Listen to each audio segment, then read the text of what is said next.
So good morning, everybody. This is the regularly scheduled meeting of the Board of Fire Commissioners. Date is Tuesday, June 5 at 9 a.m. Roll call. Let the record reflect Commissioners Ibarra, Jara, and Woodsgray are present, and we have a quorum. Madam President. Thank you, flag salute. I'm going to sound.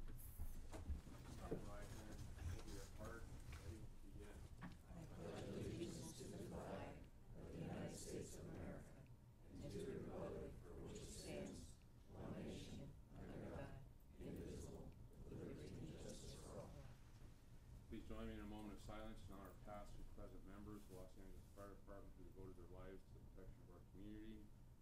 In particular, today is the one-year anniversary of the passing of firefighter Kelly Wong. I ask that you keep him and his family, his wife Danielle, and his son Colton in your thoughts. Thank you. Okay, so we start with Commissioner comments. I can go. Okay, last week in commemoration of Asian Pacific Heritage Month, they had a dedication of the gallery on the bridge between City Hall East and West. They had 14 women of Asian Pacific American heritage who have been doing great things in the city. Included was a LAPD helicopter pilot, and Nura Martinez in the comments about in the dedication, her comment was, women can do anything. 14 women were honored. Women can do anything. They can run for government office, and they can be helicopter pilots with the LAPD, and they can be firefighters with the LAFD. That's great. Good morning. It's been a busy couple of weeks. I attended 2 first inspections of the Fire EMS Magnet programs, one at Dorsey and one at Wilson.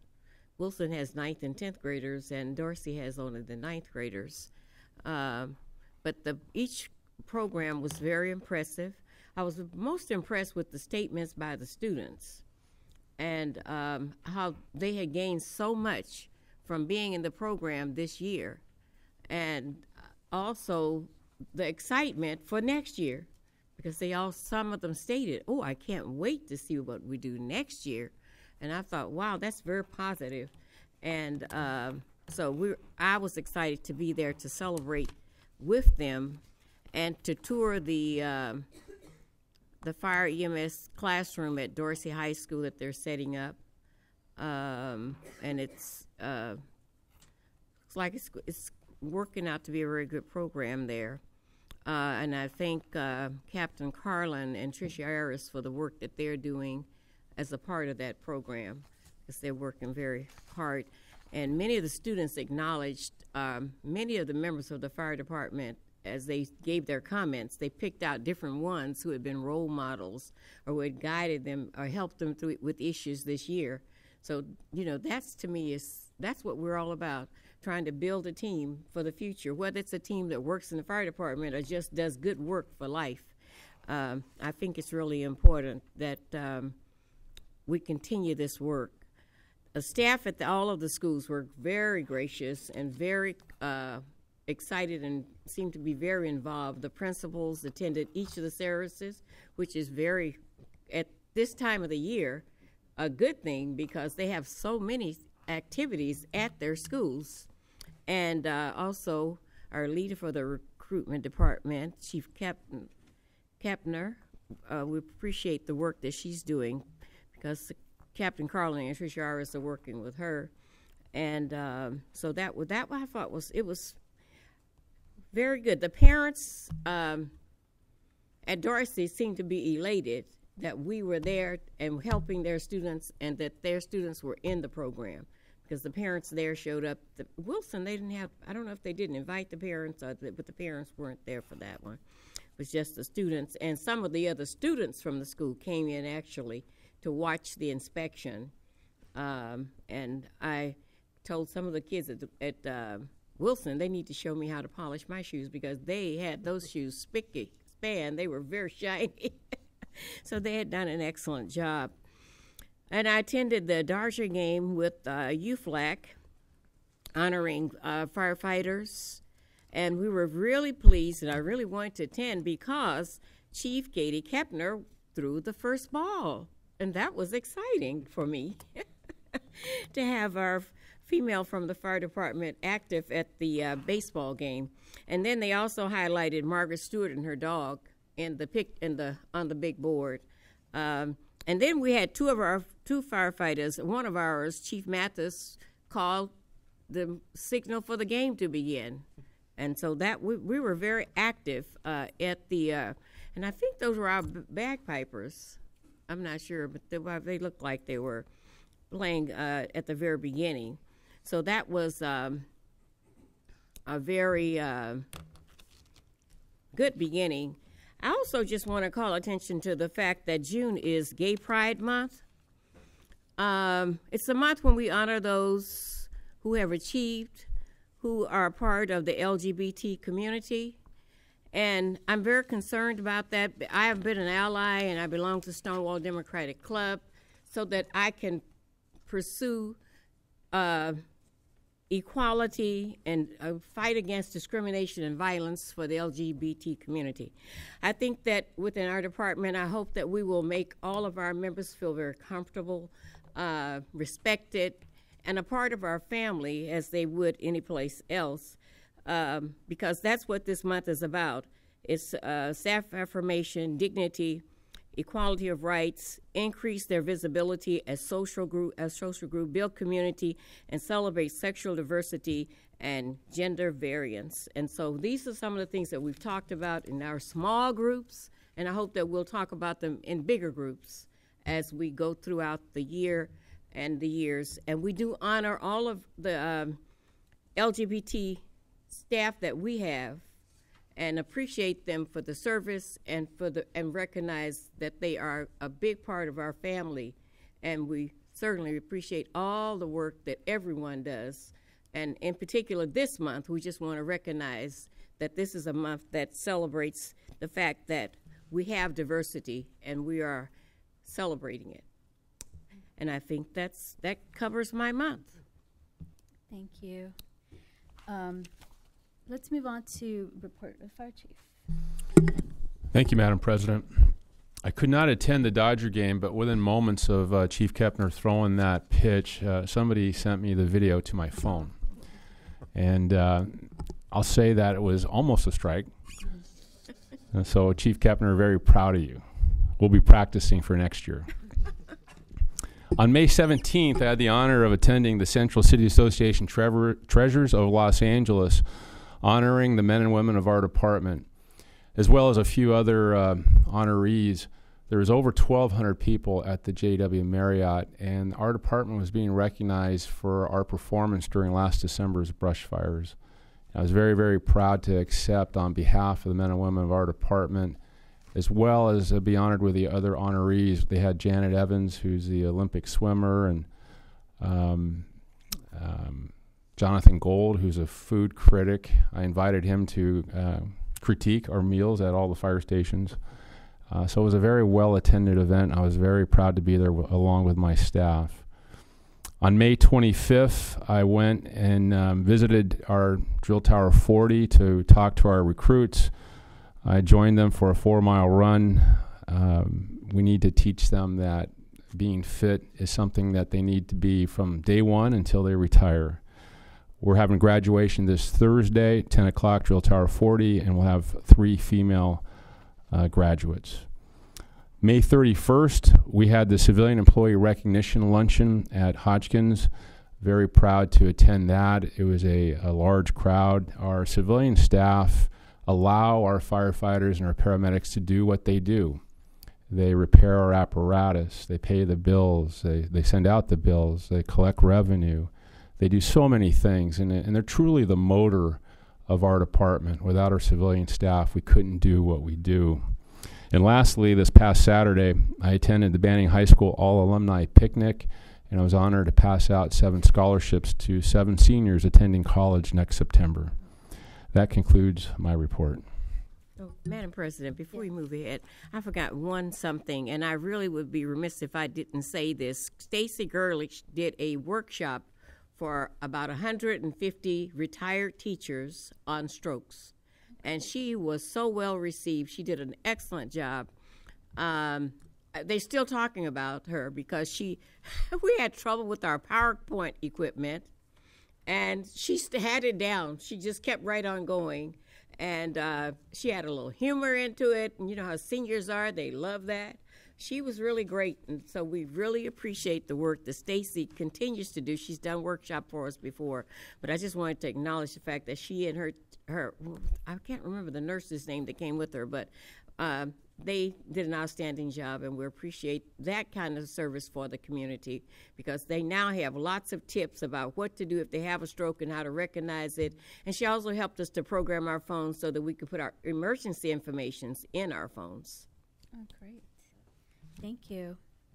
Back to our agenda, a report by the Department on Significant Incidents from May 15th to June 4th.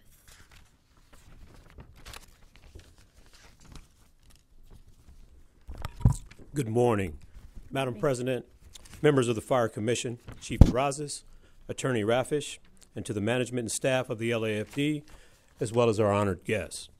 My name is Armando Hogan, Deputy Chief in charge of Operations West Bureau.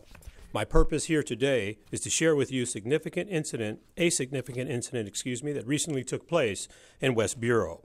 On the early morning hours of Sunday, June 3rd, 2018, at roughly 4:38 a.m., Operations West Bureau Resources responded to 1280 North Vermont Avenue. This was incident number 239. The first responding units found a large 2-story strip mall well involved with fire and exposing a 4-story center hallway known as the Mount Vernon Apartments that was directly south of the strip mall. Flames from the strip mall were believed to be 40 feet in length. Of huge concern was the potential life hazard in the 4-story apartment, as it did not appear that the occupants had evacuated the building. Upon this recognition, resources were immediately deployed to the 4-story center hallway to adequately address this concern. It was discovered that this was a previous burn from March 2017. Our LAFD crew simultaneously protected life and property as there was limited space between the strip mall and the apartment building. Roughly 118 firefighters attacked and suppressed this fire, and a knockdown was declared at 05:52 hours. Flames caused some damage to at least 8 apartment units in the 25,000 square foot building, which was constructed in 1928. There were no civilian injuries. A total of 15 occupants were displaced from the Mount Vernon apartments and received temporary assistance from the Red Cross. One firefighter was injured and was transported to a local hospital and received care. This was a difficult and complex incident that our firefighters were able to manage without a single civilian injury. And this fire is currently under investigation. I'll take any questions that you may have. With no questions, thank you very much. Do we have a report from the medical director from the same time period?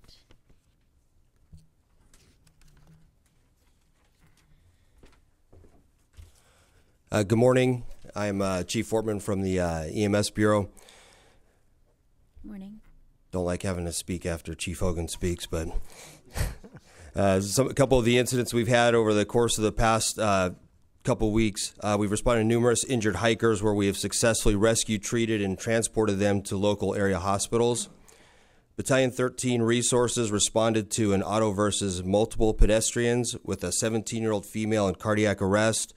A backup call was initiated due to assault on the driver of the vehicle. LAFD members worked to assist LAPD in calming the scene, treated and transported multiple patients. On May 23rd, LAFD Resources responded to a reported jumper. First arriving resources found an adult male patient threatening to jump off a rooftop. LAPD and LAFD Resources worked together to negotiate with the patient, safely get him down from the rooftop, and transport him to a local hospital for the care that he needed.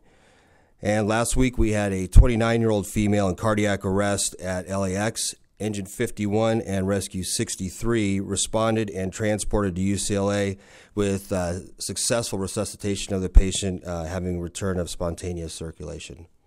And that is all. Any questions? Thank you. Thank you. So now we are at presentations.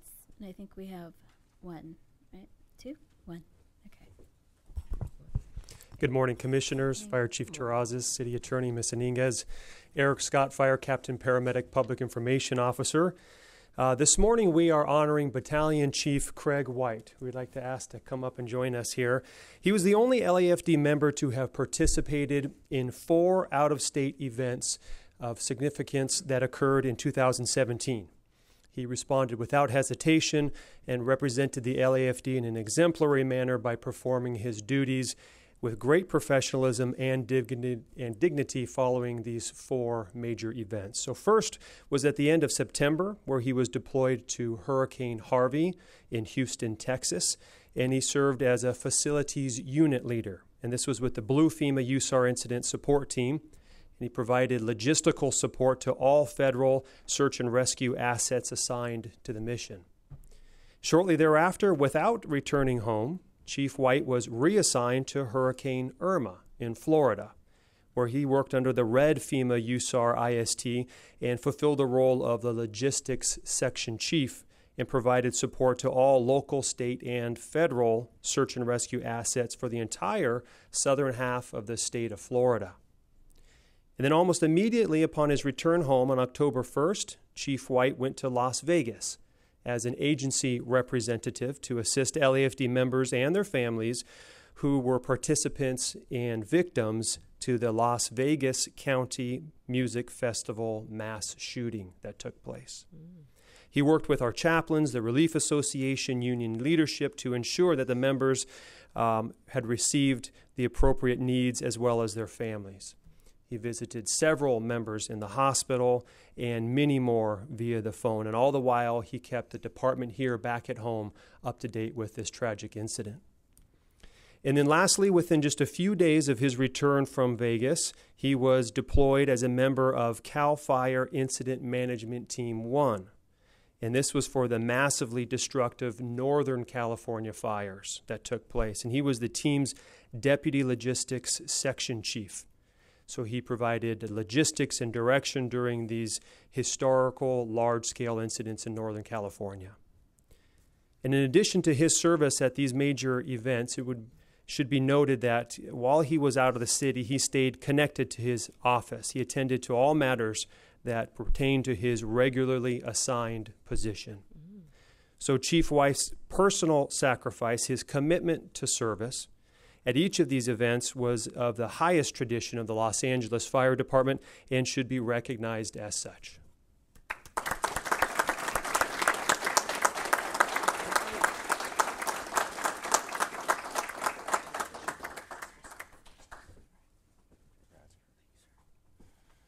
I'll say a few words, and Scott Porter will say a few, and then Chief White can have the mic. I've had the pleasure of knowing both Craig and Wade White for over 30 years. They were recruits when I was a peer group instructor. And that's the first time I was exposed to their work ethic, their passion, their dedication. And their father was on the job, by the way, too. That probably contributed a great deal to them and the men that they have become. When I think of Craig and Wade, but I'll focus on Craig because he's the honoree today, I think of dedicated members of our department that you can plug in literally anywhere, and they will do an outstanding job in whatever assignment that they're given. We have great confidence in their ability, their dedication, and their loyalty. And when I read, I didn't put everything together until I read the certificate this morning that Craig had been involved in those 4 incidents. And I think that's not only a tribute to his passion, but I think that's a tribute to his family to allow him to be gone so much. And I was with him, if you remember, upon the initial notification to go to Houston. We were on a golf trip. And he was ready to go right then and there. And I told Craig, let's wait for the ask. Let's don't just self-deploy. And we hadn't been deployed for several years, right? I think Katrina was the last time. Was that right? So when this happened, it was an anomaly. And then later to find out, of course, we got requested again to go to Florida. And then again, a few people went to Puerto Rico. So I want to add my congratulations and appreciation for what you've done, Craig. It's just amazing. And I encourage you to keep doing what you're doing. I think the best thing we can do when we have people like Craig doing what they do is to stay out of their way and to support them. So congratulations. I'm very happy to see you being recognized, and best wishes for the future. Thank you, sir. Thanks, Chief. I'll keep my comments very brief. I just want to say, as probably the newest member of the department speaking here today, I want to say how grateful I am to have Craig as part of the Information Technology Bureau. The guy is just such an excellent representative of the department. He's a true leader. He really exemplifies everything that's great about the department, and I think it's important, and I appreciate the fact that we can recognize him today. So thank you so much. Thanks, sir. Really appreciate it. Well, thank you all, commissioners, chief, guests, staff. For I guess my first thank you is obviously to my family who, like you said, allow me to do the things that I do and truly enjoy doing. I want to thank you, Chief, and the rest of the staff for also supporting what we do out there and able to, every day we learn something new out there in the field, and we're able to bring that back and hopefully make things better here as well. So that's kind of the drive for doing that. I should say thank you to my much older brother, Wade, who's guided me through my career. And thank you for mentioning my father as a point of reference there. This is my dad's badge. Wow. He wore it.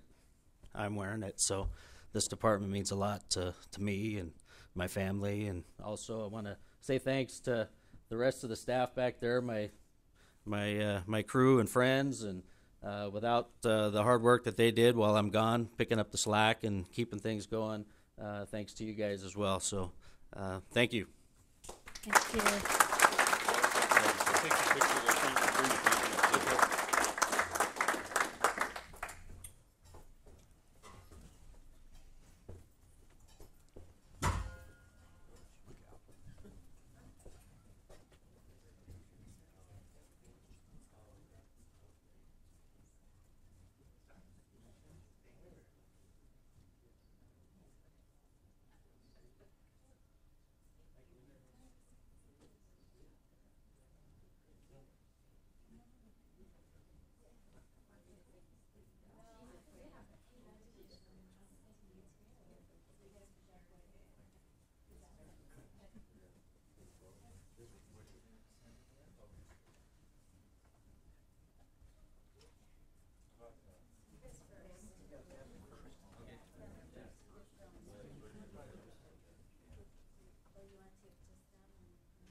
Very good.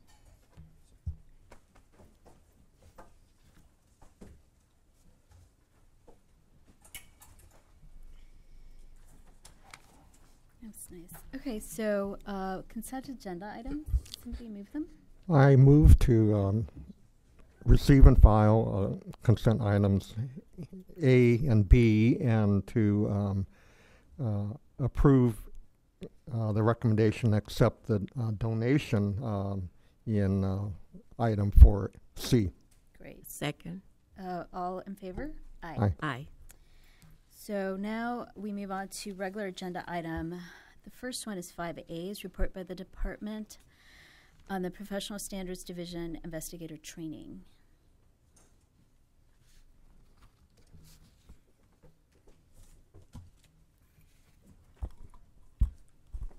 Good morning, Madam President, Commissioners, Chief Terrazas, City Attorney. Stephen Gutierrez, Assistant Chief, Professional Standards Division. You have in front of you Board of Fire Commissioners file number 18-051, Professional Standards Division Investigator Training. I'd like to start out by just let you know that the department is very fortunate to have highly skilled and educated civilian and sworn members assigned as investigators to Professional Standards Division. The civilian members come from a wide variety of backgrounds, including law enforcement, both LAPD, Torrance Police Department, the District Attorney's Office, Ethics Commission, and so on. They far exceed the minimum requirements that are required to be an investigator for the Professional Standards Division. In front of you, the report is broken down into 4 general areas. If you move on to page 2, it's broken down to currently what's considered the baseline or requirements of training that each and every sworn and civilian investigator takes in terms of training and education. Below that is also the list of vendors and outside agencies, including city resources that the department's utilized since 2008 to provide ongoing continuing education and training, as well as training for newly assigned members to Professional Standards Division. And then on to page 3 is currently where we're sending current members, newly assigned both civilian and sworn members, to training. Finally, on page 3 on the bottom is field investigator training. What we found in PSD is that with all the highly skilled and trained that the civilian and sworn members have assigned to PSD, when a case is assigned to the field, there is a need for specific training to the assigned field officer doing or conducting the investigation. And as such, we developed 3 general areas that we provide one-on-one training to each member that's assigned an investigation. That is CTS, or Complaint Tracking System Operation, which is basically the how-to to utilize the system, the desktop system, navigate through it, do all the particular specific input that's needed, updating, uploading documents, etc. Secondly is the investigative process. This is where we go through and provide a review of the Firefighter Bill of Rights, report writing, evidence collection, and so on. And then finally is the EEO policies and procedures. This is a basic overview of our DPPH with each and every member, as some cases may do require an EEO analysis. And that's one area that I did want to highlight because until that time, some of the training that was conducted in the field wasn't necessarily consistent and or tracked. And very proud to say to date, as of January, we have an excess of 500 hours that we've delivered to field members, which I believe is really helping not only in the investigative process, but also providing that standardization and consistency as well as transparency for the department. In conclusion, the department is committed to having a staff at PSD that is both highly trained and educated, and is always looking for industry's best standards to keep all investigations in compliance with all the standardization throughout the industry, as well as all current policies, rules, memorandums of understandings, etc. for the department. And I'll take any questions. Thank you for the report. I guess my question is about the report is about your needs, your training needs, Mm-hmm. but it it seems like it's a good summary of the training that you already do. So is there anything that any training needs that you didn't identify here, or did you, I don't know. The training need, what we found is it's very difficult to find fire service specific training in the area of investigations, administrative hearings, etc. So in looking at that, what I did is I went back and looked at the basic requirements that is needed for someone to be hired as an investigator. Really broke that down and looked at in and around the training that we provide. So in researching really detailed in terms of what other training, there really isn't any that out there that we're constantly looking to actually include more of. So on page 2, that middle area that basically outlines the basic, what we would consider mandatory or baseline training, there is some new ones that I put in that, and that is all the supervisor cornerstone. So I included in it as opposed to just a request for additional needs. I had a question about that because it says they could be considered mandatory. Correct. So it's like you qualified it in a weird way. I mean, is it mandatory? Or it's not mandatory. Okay. So, however, looking at it, it could be considered a mandatory requirement for establishing a baseline. And I included the supervisory courses specifically because many times there's investigations that are of supervisors. And as we have investigators coming from various backgrounds and various other agencies and departments, they're not necessarily as familiar with what the city's expectations of a supervisor is, more specifically even within the fire service or the fire department. So it is there to assist them and help them so they kind of would understand in and around the expectations, more importantly when there's something of maybe an action is failed to be done by a supervisor. So why not just make it mandatory? Right. We could do that. I don't know. I mean, is there a good reason not to? No. Well, it's something to think about. Mm-hmm. Okay, so is there anything that, so there's nothing that you think you need that, even if it doesn't already exist, because it sounds like you're looking at doing a survey of training that already exists, but is there something that you could develop that you think? The one thing that's needed and that we're working on, and that's internally, is a real formalized field investigator training. So I actually went back and looked at Chief Terrazas' previous from 2008, when the process of updating that and providing that all the way down to the field level. A lot of the training and education that's on here is really ongoing and continuing education because, as you know, there are changes in the industry, there are changes in ordinances and laws, so we're constantly looking at that and also looking to seek out, but anything on top of that, no. Okay. All right, thank you. Okay, thank you. Thanks. Oh, it's receive and file? Wait, Doctor. Okay, I move that we receive and file BFC 18-051. Second. All in favor? Aye. And the second, 5B, is report by the department on the fire stat section status report on the tiered fire stat meetings and data trends from 2016 to the first quarter of 2018.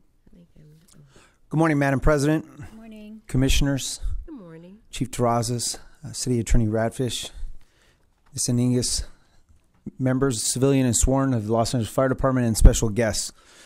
My name is Jamie Moore, Battalion Chief, Section Commander for the Fire Stats Section. And you should have before you board report number 18-052, the update on Fire Stat. In 2017 and the first quarter of 2018, the department continued implementing the performance management process through tiered Fire Stat. This tiered process is designed to promote communication through the ranks and the goal of expanding the department's engagement on all levels. Since the implementation of this tiered fire stat process, the department has held fire stat inspection meetings in all 4 geographic bureaus, all 3 platoons for the calendar years 2017 and the first quarter of 2018. Through the implementation of the FireStat inspection meetings, the department has seen improvements in turnout time by an average of 14 seconds. Turnout time is the time between the activation of the station alerting system and the time when the first responders put on their personal protective equipment and actually get out the door with the wheels rolling. This is citywide as well as on the station level. Additionally, the FireStat inspection meetings have been held in various bureaus, divisions, and sections within the administrative operations within the Los Angeles Fire Department. Improvements in the ability of tracking and meeting various benchmarks have been made and seen on the Administrative Operations Bureau in all the different divisions that we've met with, the sections, and all of the other units that participate in the FireStat process. For instance, Supply and Maintenance Division, with where Chief Wade White, who was here earlier, is in charge of, through the FireStat process, has been able to streamline their SCBA fitting process and been able to improve their fit testing and increase their work productivity when they're out in the field.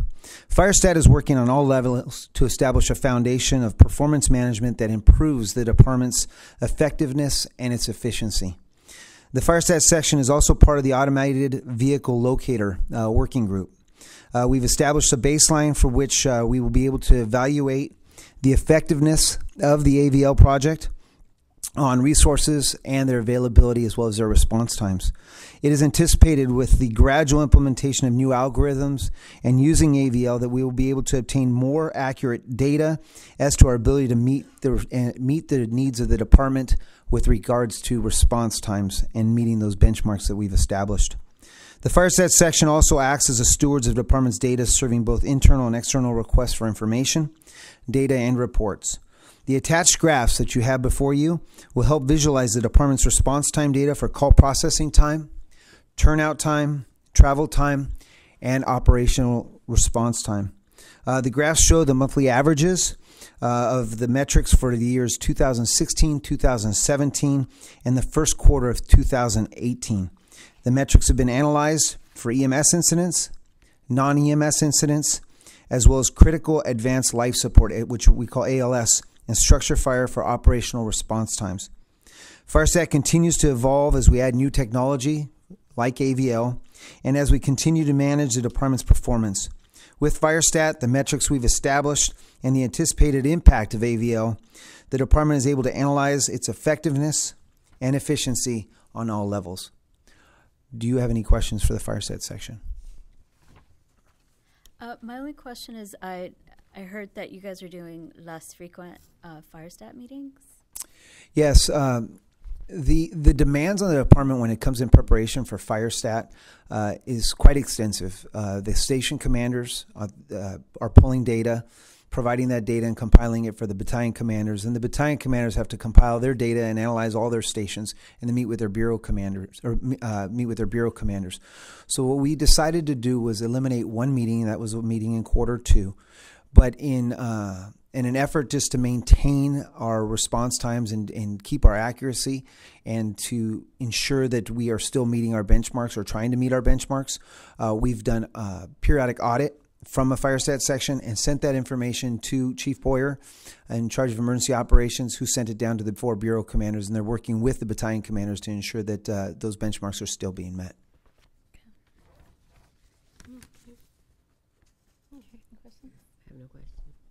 Thank you very much for your time this morning. Okay. Madam President, I'll move BFC 18-052 to receive and file. Second. All in favor? Aye. Aye.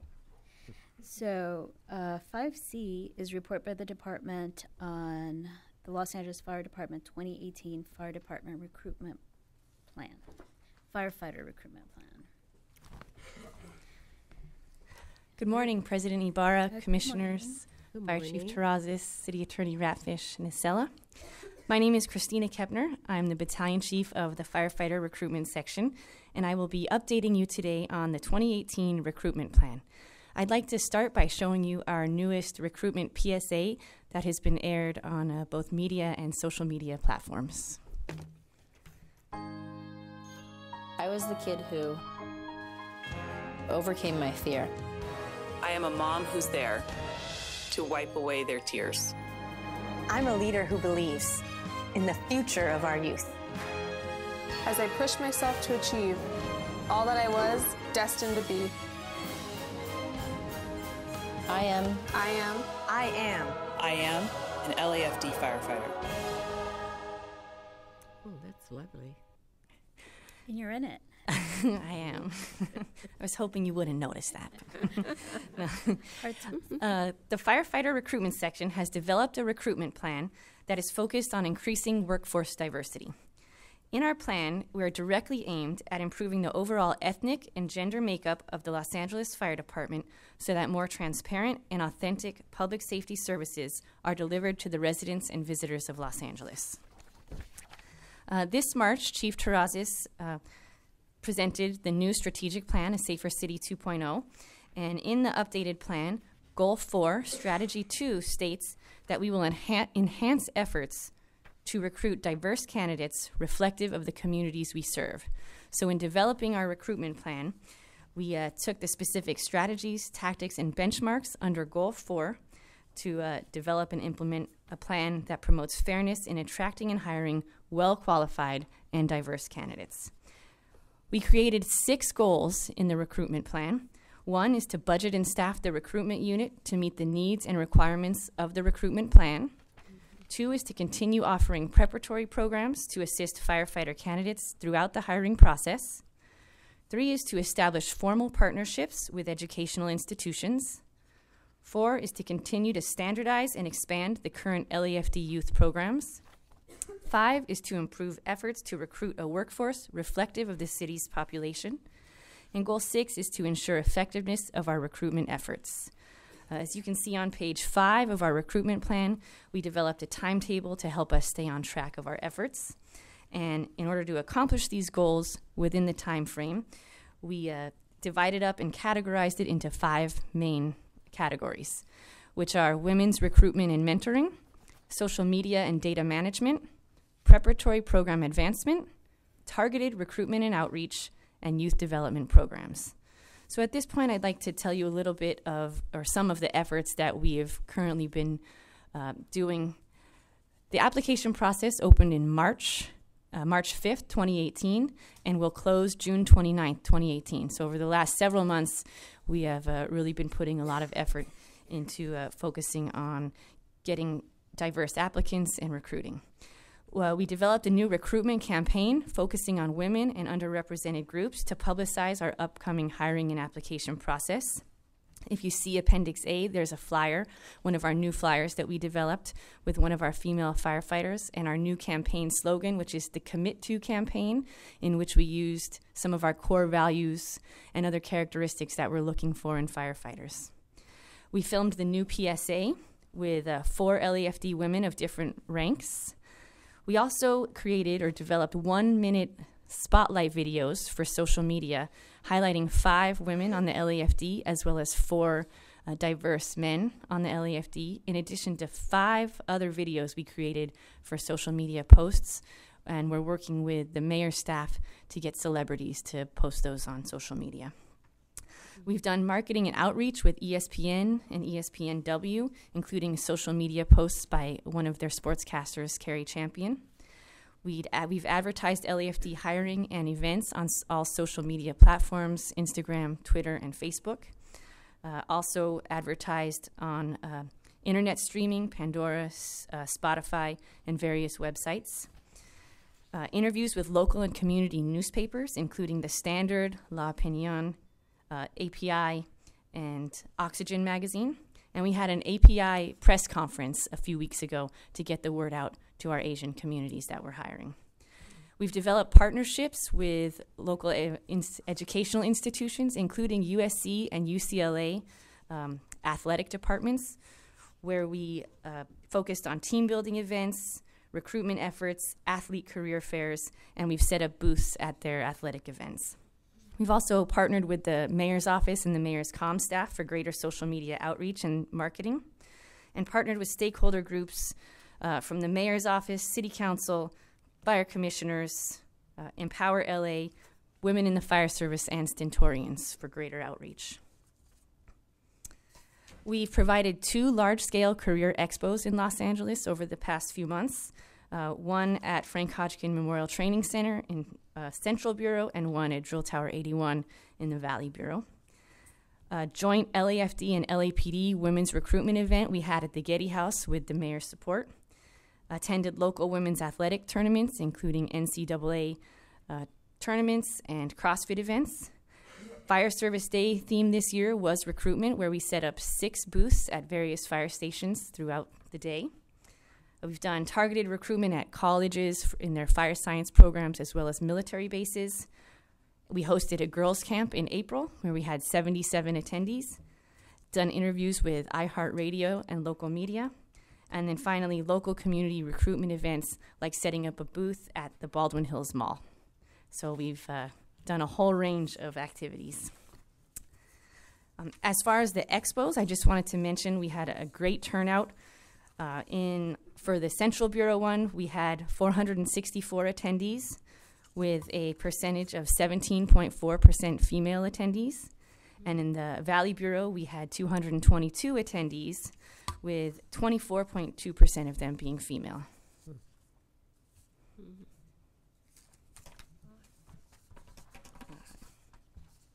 All right. Probably our biggest push in our recruitment campaign is social media by far, because that's where we're going to get the most outreach. So that being said, I'd like to talk a little bit about that. Social media, as far as our followers, they've increased almost 20% in the last several months since we've been actively recruiting. For Facebook, we currently have 11,113 followers. LAPD has 10,044 and are 3 times our size. Instagram, we have 14,109 followers. And Twitter, 1,745 followers. So we have a Captain 1 position in the recruitment section that handles all social media, who has been pushing out information daily. And we also work with City Personnel Department. They're experts for social media, and they're pushing out ads every day as well. In addition to that, we have newsfeed static image links and carousel ads. We boost videos and post themes targeted to individuals of underrepresented groups. We geographically and demographically target people in Los Angeles. And we're also keeping the data on people that actually go to these links and also people that actually apply. Every month, we'll track social media activity and report the findings as requested. Next, I'd like to talk a little bit about our preparatory program advancement. We have several prep programs that we still offer, including our applicant orientation program, our oral interview preparation program, which includes mock interviews, and our free CPAT sessions. With between July 2017 and March 2018, we've had 1,715 potential candidates come through our prep programs that we have helped assist through each of these programs.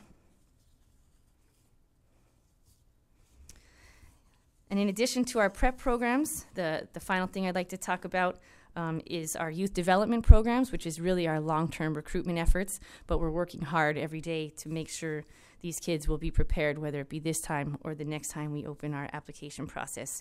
We have our high school magnet program, our youth fire programs, cadet program, and girls camp. And all youth programs are a joint effort within our neighboring city council districts to provide both summertime and or after-school development training, as well as recruitment opportunities to underrepresented high school and college-age students within these communities.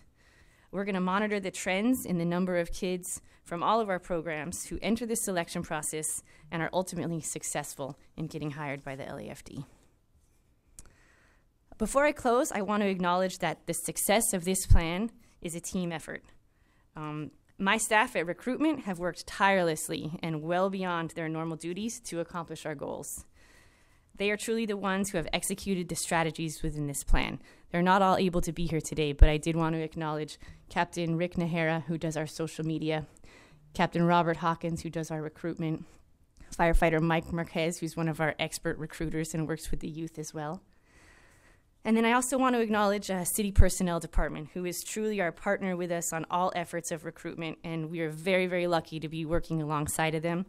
Today we have the Assistant General Manager of Public Safety, Aram Kamujian, who also came to support and answer any questions that you may have. And finally, honestly, none of this would be possible without the support of the fire chief, the commissioners, the mayor, staff, city councils. We've had so much support that we're actually able to do all of these efforts and hopefully be successful. Any questions? Thank you very much for the report. Thank you. And I've actually witnessed many of the outreach and the trainings and the various programs that you're doing, and have been impressed with the turnout and the conversations that we've had with potential firefighters. One of the things is there was no recruitment fair in South LA. I just realized when you gave that report. We had one in South LA last time. Last recruit period, but this time there was only the Valley and Hoskins, right? I don't know. Is that right? We didn't do a large-scale recruitment expo there, but we've been doing more focused outreach in South Los Angeles. We actually had a member of the Stentorians detailed to our unit or section specifically to go do boots-on-the-ground outreach in South Los Angeles, including, I think I mentioned, the booth set up at the Baldwin Hills Mall for a couple weekends. So we've kind of been doing more focused efforts in those areas. If I could add to that, too, the last time we did that, it was a partnership with LAPD. We did it at the Crenshaw Christian Center. And there was a very low turnout of candidates. So we decided to take a slightly different approach this year. I think the targeted recruitment effort, we're going to evaluate the success of that. We've also been working with council offices in that part of the city. Mm-hmm. So it's a slightly different approach, but the effort's still there. Okay. That sounds good. I have another concern that's been brought to me by the people who are applying and have been taking the test. It probably goes to Aaron more than to you, but they just wonder if there's in some way to have some notification as to where they are in the process. Because once they take the test, go through background or all the different stages, they're kind of like left there in limbo wondering. So they call and say, how can I find out? Well, I don't really know either. So, but is there any way just to kind of give them a little notice that you're at this stage now? Yeah, I'll actually have Aram answer that. Thank you. Good morning, Commissioners. Good morning, Chief. Thank you for the question. There are a number of notifications that we do send out to the candidates. As you know, once they test, it takes about 3 weeks for them to obtain their result. They have to pass the FCA in order to be in our eligibility pool. And then from the eligibility pool, we do these stratified random sampling. So we take them and test them in batches, because that's the only way we can process literally thousands and thousands of candidates. So they are notified at the outset that they will have to be picked up in this computerized draw in order to be moved forward in the process. Those who are picked through the draw are immediately notified, and each step of the process is then scheduled for them, whether that be the interview, the background initial questionnaire review, the background process itself, medical and psychological. So they have regularized contact.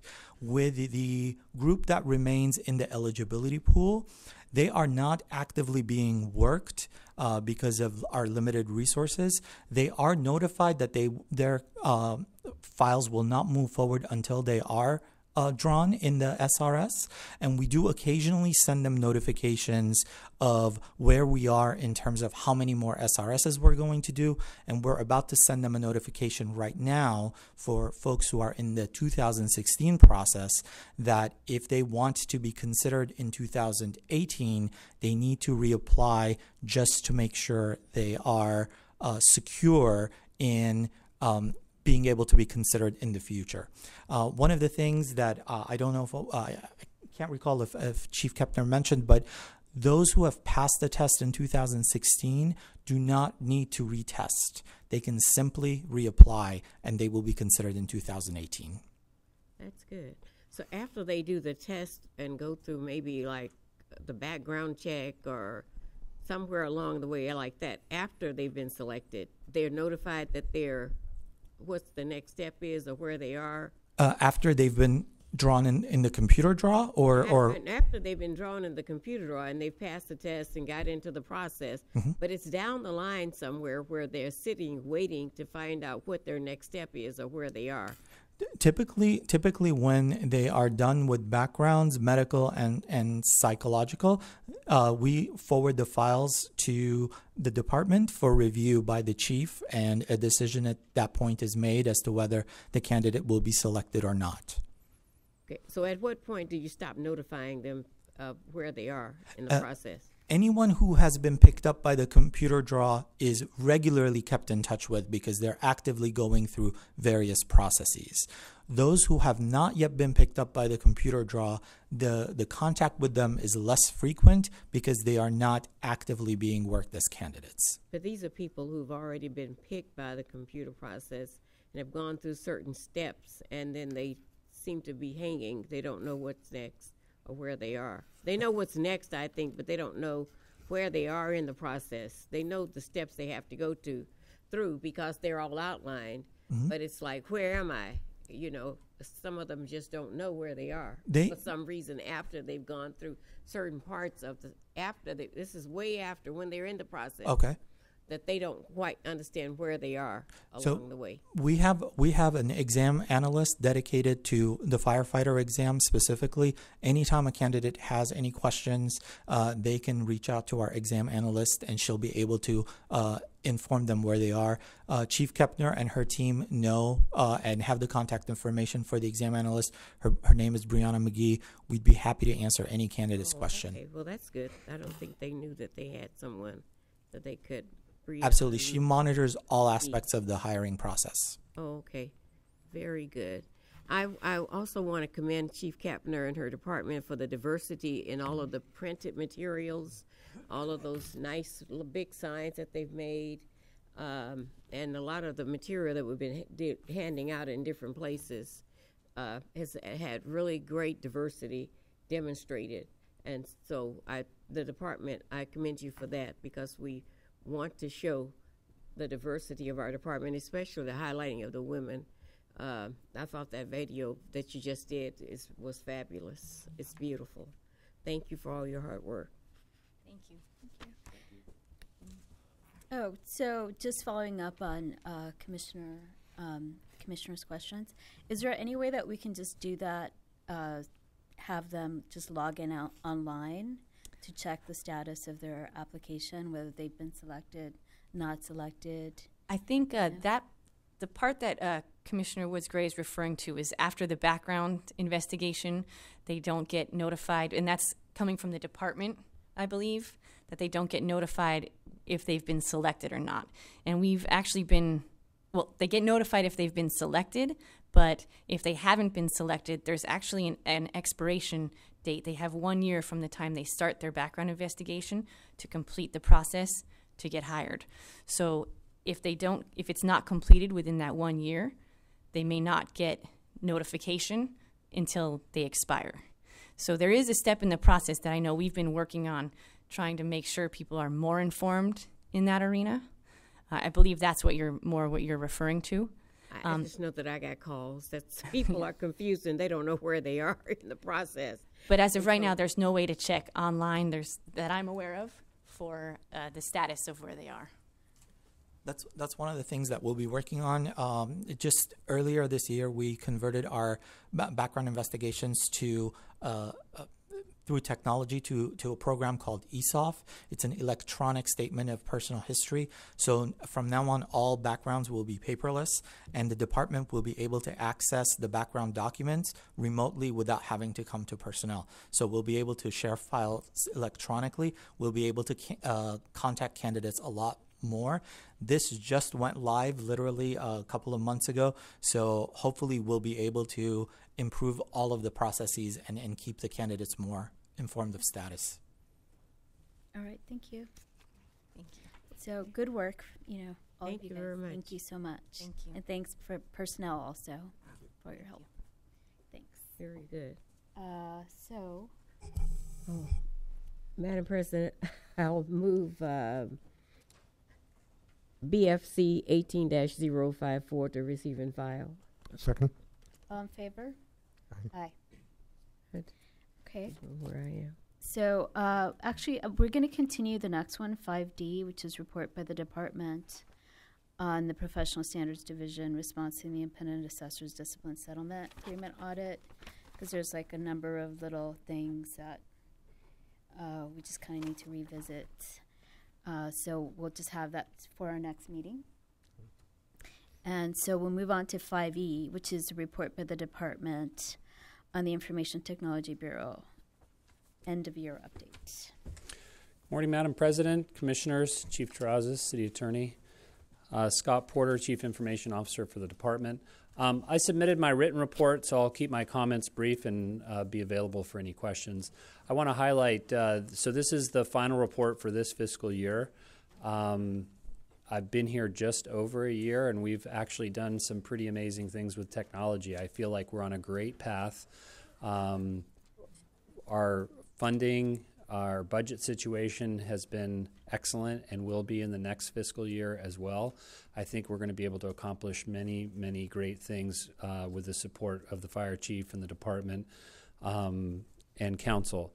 I'll highlight just a couple of things for you because I think they're on top of most people's minds. We have a lot of projects in the hopper right now that are sort of ongoing and a lot that we're going to be starting. The couple that I want to just mention today are ones that we talk about every time, which is really about the CAD and AVL. We have made great progress in AVL. We continue to make good progress, and I think the key to the success there is that we've been thoughtful not only in the technology choices that we're making, but also in the operational implementation of that technology. So often we rush to put new technology in place and we forget of the impact of the department, both positive and negative. We've had great support from operations with implementing really a fundamental change to how we select and manage our resources using this vehicle location technology. We're taking a very incremental approach, which means we're targeting the areas in which we use it and the way in which we use it. And so far it's been successful with very good result. And we plan to continue that effort significantly in the upcoming year. A couple of other highlights. Our RFP for the network staffing replacement project is out. Bids are due back at the end of June. In terms of just responses and questions from vendors so far, we're expecting really positive responses there. So I think in our next fiscal year, that'll be an exciting project for us, another transformational project for the department. And also we've been making really, really excellent strides in our data acquisition and analytics. So in terms of our tools that we're using for data analytics, our ability to manage all of the department's various data assets, we have some pretty exciting things in the hopper right now for that. So rather than go through the report in detail, I'll just take any questions that you have or comments.